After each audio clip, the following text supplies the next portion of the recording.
روح اور روح کی مختلف کیفیات کے حوالے سے حضرت پیر سید نصیر الدین نصیر گیلانی رحمۃ اللہ علیہ اپنی تصنیف راہ و رسم منزل خواہ میں تحریر فرماتے ہیں کہ جب چھوٹی موٹی کیفیات کا یہ حال ہے کہ اگر انہیں الفاظ میں بیان کر دیا جائے تو ان کا انکار نہیں کیا جا سکتا، حالانکہ وہ کیفیات صاحب حال کی طرح اس وقت سامع پر طاری نہیں ہوتی، مگر ایسی کیفیات کو غالباً اس لیے تسلیم کر لیا جاتا ہے کہ ان سے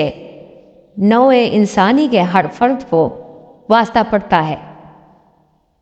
اس سے ثابت ہوا کہ انسان انہی کیفیات کے وجود کو تسلیم کرتا ہے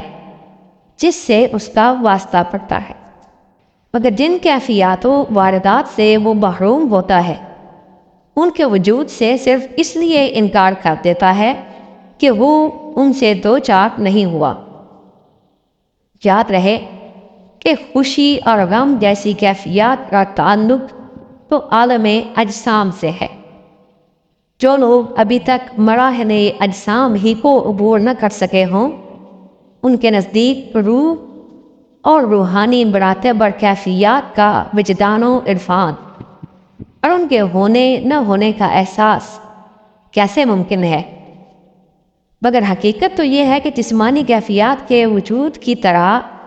روح اور پھر روحانی کیفیات کا وجود بھی ایک ناقابل تردید سچائی ہے۔ اگر آپ جسم کو مانتے ہیں تو جسم سے تعلق رکھنے والی ہر کیفیت کو بھی تسلیم کرنا پڑے گا۔ مثلاً بخار، نزلہ، جسم کے کسی حصہ کا درد، ذوف، بصر اور بدنی طاقت و کمزوری، خوشی، غم، درد، ہجر، اور اگر آپ روح کے وجود کے قائل ہیں تو اس کی کیفیات کے وجود کو بھی تسلیم کرنا پڑے گا جن کا تعلق روح سے ہے، اور ظاہر ہے کہ روح سے تعلق رکھنے والی کیفیات کو روحانی کیفیات کے الفاظ ہی سے تعبیر کیا جا سکتا ہے۔ جسم مرئی اور محسوس ہے جبکہ روح غیر مرئی اور غیر محسوس ہے۔ جس طرح آپ روح کی حقیقت کو دیکھے اور سمجھے بغیر ہی اس کی موجودگی کے قائل ہیں اور اسے محسوس کیے بغیر اس کے وجود کا اعلان کرتے ہیں، اسی طرح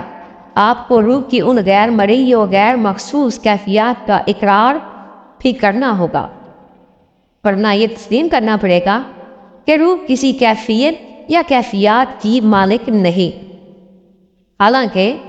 روح نہ صرف لامحدود کیفیات کی مالک ہے بلکہ اس میں مکمل شعور بھی پایا جاتا ہے۔ یہ اقتباس راہ و رسم منزل ہا کے صفحہ 9 اور 10 سے لیا گیا۔